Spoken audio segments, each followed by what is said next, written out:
আর এই মুহূর্তে যে গুরুত্বপূর্ণ খবর এসে পৌঁছচ্ছে, নিপায় আক্রান্ত সন্দেহে আরো দুজন অসুস্থকে আনা হলো বেলেঘাটা আইডিতে। বারাসাতে নিপায় আক্রান্তদের সঙ্গে সংস্পর্শে আসার কারণেই তারা অসুস্থ, এমনটাই মত চিকিৎসকদের। আরো বিস্তারিত আমাদের জানাবেন প্রতিনিধি ঝিলম খরঞ্জাই আমাদের সঙ্গে রয়েছেন। ঝিলম শোনা যাচ্ছে? বেলেঘাটা আইডি হাসপাতালের এমার্জেন্সির সামনে রয়েছি আমরা। এমার্জেন্সির সামনে দেখতে পাচ্ছ এখানে যে অ্যাম্বুলেন্স রয়েছে, সেই অ্যাম্বুলেন্সে একজন চিকিৎসককে নিয়ে আসা হয়েছে।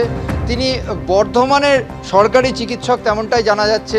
তাকে এখানে নিয়ে আসা হয়েছে সকালবেলা, এবং জয়নগর থেকে তাকে নিয়ে আসা হয়েছে। মোটের ওপর তার সঙ্গে কথা বলবো এবং জেনে নেব তাকে যারা নিয়ে এসেছিলেন তারা এখানে রয়েছেন। 102 অ্যাম্বুলেন্সে করে তাকে নিয়ে আসা হয়েছে। দেখতে পাচ্ছ মাস্ক, N95 মাস্ক। আপনারা সকালে এসছেন, কাকে নিয়ে এসছেন? এখন পেশেন্টকে নিয়ে এসেছি। কি নাম তার? অরিত্র মণ্ডল। উনি কি চিকিৎসক? চিকিৎসক। কোথা থেকে নিয়ে এসছেন আপনারা? আমরা নিয়ে এসেছি জয়নগর 1 ব্লকের পদ্মেরহাট গ্রাম থেকে। উনি মূলত কোথাকার চিকিৎসক? বর্ধমান মেডিকেল কলেজের। তো ওনাকে নিয়ে আসা হয়েছে কেন? সেটা তো আমাকে বলেনি, আমাকে বলছে এরকম একটা পেশেন্ট হয়েছে, তো ওনাকে নিয়ে যেতে হবে বর্ধমান বেলেঘাটা আইডি হসপিটালে। আমাদের যে স্বাস্থ্য ভবন থেকে নির্দেশ আছে, তো আমরা নিয়ে এসেছি। তো ওনাকে যে নিয়ে এসছেন, নিয়ে আসার আগে উনি থাকেন কোথায়? কোথায় সেটা আমি জানি না স্যার। দেখতে পাচ্ছ যে মোটের উপর এই বর্ধমান মেডিকেল কলেজের একজন চিকিৎসক, তাকে যেহেতু নিপা সংক্রমিত একটি সংগ্রহ হয়েছে, তার স্বাস্থ্য দপ্তরের নির্দেশে 102 অ্যাম্বুলেন্সে করে তাকে নিয়ে আসা হয়েছে। আমার সহকর্মী উজ্জ্বল ঘোষকে দেখাতে বলবো, ঠিক পেছনে যে অ্যাম্বুলেন্স রয়েছে সেই অ্যাম্বুলেন্সে রয়েছে সেই চিকিৎসক, এবং অ্যাম্বুলেন্সে বসে আছে। শুধু তিনি নন, এর আগে আমরা যেটা জানতে পেরেছি, বেলেঘাটা আইডি হাসপাতালে একজন নার্সকে বর্ধমান যে স্বাস্থ্য জেলায় সেখানে কর্মরত একজন নার্স, তাকেও এই বেলেঘাটা আইডি হাসপাতালে IB2-তে আইসোলেশনে রাখা হয়েছে। অর্থাৎ একজনকে আইসোলেশনে রাখা হয়েছে, আরেকজনকে নিয়ে আসা হয়েছে একজন চিকিৎসক, এবং এরা এই নিপা ভাইরাস আক্রান্ত যে নার্স তার সংস্পর্শে এসেছিল বলে জানা যাচ্ছে। ধন্যবাদ ছিলাম।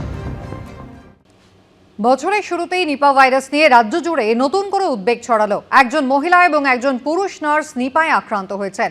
হাসপাতাল সূত্রে খবর, এই দুই নার্সের মোট 3 জন সহকর্মীকে ইতিমধ্যেই ডিউটি থেকে সরানো হয়েছে। নিপা বছরের শুরুতে ফের এই ভাইরাস নিয়ে রাজ্য জুড়ে নতুন করে ছড়ালো উদ্বেগ। ইতিমধ্যে একজন মহিলা এবং একজন পুরুষ নার্স নিপায় আক্রান্ত হয়েছে। দুজনেরই রিপোর্ট পজিটিভ এসেছে। নিপা ভাইরাসের সংক্রমণ ক্ষমতা, আমি জানি না প্রত্যেকটি দর্শক বন্ধুর মনে আছে কিনা, আমরা কোভিডের সময় একটা আলোচনায় বারে বারে R0 বলে একটা জিনিসকে টানতাম। নিপা ভাইরাসের ক্ষেত্রে R0 বা সংক্রমণ ক্ষমতা 0.48, অর্থাৎ একজন আক্রান্ত হলে 8 জন বা 2 জন আক্রান্ত হলে একজনের সম্ভাবনা। অর্থাৎ সময়ের সঙ্গে সঙ্গে এর সংক্রমণ ক্ষমতাটা কমতে থাকে, খুব তাড়াতাড়ি এরম ল্যান্ডস্লাইডের মতো এটা বেসলাইনে চলে আসে। রাজ্য স্বাস্থ্য দপ্তর সূত্রে খবর, আক্রান্ত ওই মহিলা নার্সের বাড়ি পূর্ব বর্ধমানের কাটোয়ায়। উত্তর 24 পরগনার হৃদয়পুরে ভাড়া বাড়িতে থাকতেন তিনি। যে হাসপাতালে ভর্তি আছেন সেই নারায়ণা হাসপাতালেই কাজ করতেন। তবে কিভাবে ছড়ালো এই সংক্রমণ, কখন কাদের সংস্পর্শে এসেছিলেন এই দুই নার্স, এই মুহূর্তে তাদের পরিস্থিতি কি? রাজ্য স্বাস্থ্য দপ্তর সূত্রে খবর, গত 13ই ডিসেম্বর বর্ধমানের কাটোয়ায় নিজের বাড়িতে গেছিলেন আক্রান্ত ওই মহিলা নার্স। সেই রাতে বাড়িতেই ছিলেন। 14 থেকে 17ই ডিসেম্বর নদিয়ার কৃষ্ণগঞ্জে এক আত্মীয়ের বাড়িতে ঘুরতে যান। কলকাতায় ফিরে VIP রোডের কেষ্টপুরে যান 17 তারিখ। 18 থেকে 30 তারিখ পর্যন্ত হাসপাতালেই ডিউটি করছিলেন। 31শে ডিসেম্বর বর্ধমানের ঘুষকরাতেও যান নার্সিংয়ের পরীক্ষা দিতে। সেদিন রাতে জ্বর আসে ওই মহিলা নার্সের। 1 জানুয়ারি ওই অবস্থায় মঙ্গলকোটে গ্রামের বাড়িতে যান তিনি। পরের দিন কাটোয়া মহকুমা হাসপাতালের আউটডোরে দেখান। 3 তারিখ মঙ্গলকোটের বাড়িতে ছিলেন। পরের দিন বাড়িতে অচৈতন্য হয়ে পড়ায় বর্ধমান মেডিকেল কলেজে ভর্তি করা হয়। সেখান থেকে 6 তারিখ বারাসাতের নারায়ণা হাসপাতালে নিয়ে আসা হয় তাকে। ঠান্ডা জ্বর বলে বাড়ি এসেছে, এইটাই জানি। তারপরে যে এত হয়েছে সেটা তার আমরা রাতে মায়ের কাছে শুয়েছিল, সেটা তার আমরা বলতে পারবো না। সে কাছে, তোমরা যেমন কাছে দাঁড়িয়ে রয়েছে, এইভাবে মানুষের কাছে যায় না। হ্যাঁ, নিজের লোক শরীর খারাপ হলে সেটা তো স্বাভাবিক যাবে। আজকে যখন ডিক্লার হয়েছে যে এই রোগটা হয়েছে, তখন জেনেছি। এসেছিল 2 তারিখে, 3 তারিখে নিয়ে গিয়েছে। ইতিমধ্যে কৃষ্ণগঞ্জে যে আত্মীয়ের বাড়িতে ঘুরতে গেছিলেন ওই আক্রান্ত মহিলা নার্স, সেখানে পৌঁছে গেছে স্বাস্থ্য দপ্তরের টিম। এই যে নিপা ভাইরাস এখানে এসে গেছে এই রকম সিমটম নেই, মানে সর্দি কাশি জ্বরের সাথে সাথে যদি কোনো রকম দেখি তাদের ডিটোরিয়েশন হচ্ছে দ্রুত, তাদের যদি কোনো রকম খিঁচুনি হচ্ছে, তাদের যদি কোনো রকম বিহেভিয়ারের চেঞ্জ করছে, তারা যদি কোনোভাবে আনকনসাস হয়ে যাচ্ছে, তাদের কিন্তু নিপা ভাইরাসের টেস্ট করতে দিতেই হবে এবং কনফার্মেশনের জন্য ওয়েট করলে চলবে না, দ্রুত তার ট্রিটমেন্টটা শুরু করতে হবে। সকলেই জানতে চাইছেন কি কি উপসর্গ দেখে চিনবেন নিপার সংক্রমণ। বিশেষজ্ঞরা বলছেন ভাইরাস সংক্রমিত হলে হঠাৎ জ্বর আসতে পারে, সঙ্গে হতে পারে মাথা ব্যথা, পেশিতে টান ও বমি ভাব। নিপা ভাইরাস থেকে বাঁচতে কি কি উচিত? চিকিৎসকরা বলছেন শুয়োর পালন ও শুয়োরের মাংস খাওয়া থেকে বিরত থাকতে হবে, যে কোনো ফল ভালো করে ধুয়ে খেতে হবে, একই সঙ্গে N95 মাস্ক ব্যবহার করার কথা বলছেন বিশেষজ্ঞরা। বাইরের খাবার থেকে যতটা সম্ভব বিরত থাকতে হবে।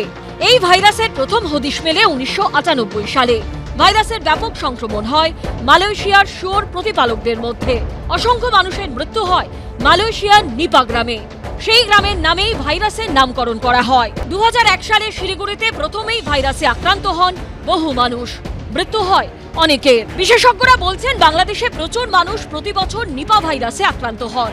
রাজ্য স্বাস্থ্য দপ্তর সূত্রে খবর, হৃদয়পুরে যে রুমমেটের সঙ্গে থাকতেন ওই নার্স, তিনিও নারায়ণা হাসপাতালেই কর্মরত নার্স।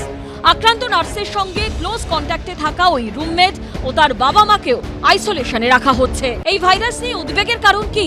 বিশেষজ্ঞ মহলের মতে কোভিডে মৃত্যুর হারের তুলনায় নিপা ভাইরাস সংক্রমণে মৃত্যুর হার অনেকটাই বেশি। এই ভাইরাসের কিন্তু মানন ক্ষমতা যতটাই বেশি, এই ভাইরাসের ছড়িয়ে পড়ার ক্ষমতা কিন্তু কোভিডের মতো অতটা বেশি নয়। ছড়িয়ে পড়ার ক্ষমতা প্রায় কোভিডের থেকে 8 থেকে 10 গুণ কম, সেখানে মারণ ক্ষমতা কোভিডের থেকে হয়তো 20 থেকে 40 গুণ বেশি। হাসপাতাল সূত্রে খবর, নিপা আক্রান্ত 2 নার্সের মোট 3 সহকর্মীকে ইতিমধ্যেই ডিউটি থেকে সরানো হয়েছে। সন্দীপ সরকার ও ঝিলম করঞ্জায়ের রিপোর্ট, এবিপি আনন্দ। আজ মকর সংক্রান্তি। মনস্কামনা পূরণের আশায় গঙ্গাসাগরে ডুব দেবেন লক্ষ লক্ষ পুণ্যার্থী। সাগরের জল স্পর্শ করে কপিল মুনির আশীর্বাদ নেবেন মোক্ষ লাভের আশায়। পূর্ণস্নান নির্বিঘ্নে করতে নিরাপত্তা ব্যবস্থা জোরদার করেছে জেলা প্রশাসন। নজরদারি চলছে ড্রোন এবং সিসি ক্যামেরার মাধ্যমে।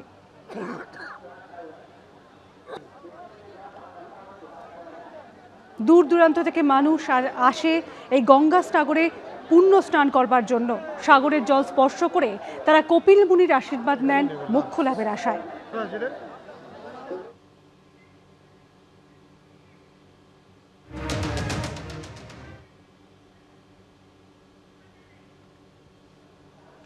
আজ মকর সংক্রান্তি, আর এই মকর সংক্রান্তি উপলক্ষে দূর দূরান্ত থেকে মানুষ গঙ্গাসাগরে আসেন। তারা গঙ্গাসাগরে ডুব দেন এবং সাগরের জল স্পর্শ করে কপিল মুনির আশীর্বাদ নেওয়ার জন্য তারা আসেন এখানে এবং মোক্ষ লাভের আশায় তারা গঙ্গাসাগরে ডুব দেন। এর পাশাপাশি পূর্ণস্নান যাতে তাদের কোনোভাবেই বিঘ্নিত না হয়, তারা যাতে নির্বিঘ্নে করতে পারেন, তার জন্য নিরাপত্তা ব্যবস্থাও জোরদার করেছে জেলা প্রশাসন। নজরদারি চলছে ড্রোন এবং সিসি ক্যামেরার মাধ্যমে। এবিপি আনন্দ, এগিয়ে থাকে, এগিয়ে রাখে।